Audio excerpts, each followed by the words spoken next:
सांगली जिल्ह्यातील इस्लामपूरमध्ये मुख्यमंत्री देवेंद्र फडणवीस यांच्या उपस्थितीत भाजपचा शेतकरी मेळावा होतोय आणि या मेळाव्यात अनेक नेते भाजपमध्ये प्रवेश करणार आहेत। दरम्यान स्वाभिमानी शेतकरी संघटनेचे नेते आणि मंत्री सदाभाऊ खोत यांनी आक्रमक रूप बघायला मिळालं। आपण कसलेले शेतकरी आहोत, आपण कुठेही जाणार नसून फक्त शेतकऱ्यांच्या शेतात जाणार असल्याचं त्यांनी यावेळी स्पष्ट केलं। तर जयंत पाटलांचं नाव न घेता कट्टप्पा पुढच्या वेळी आपल्याकडे येणार आहे त्यावेळी त्याला तपासून घ्या असा इशारा वजा सल्लाही त्यांनी यावेळी दिला।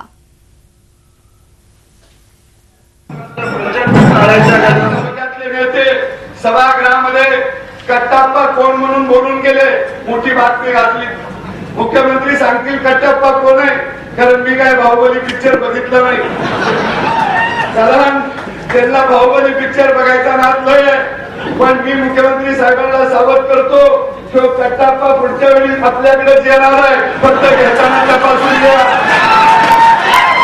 कारण जसं आता वैभव शिंदेनी सांगितलं, ते ज्या पक्षात असतात त्याचं कधीच काम करत नाहीत, कारण त्यांना आपल्यापेक्षा कोण मोठं झालेलं चालत नाही। झी 24 तास रहा एक पाऊल पुढे।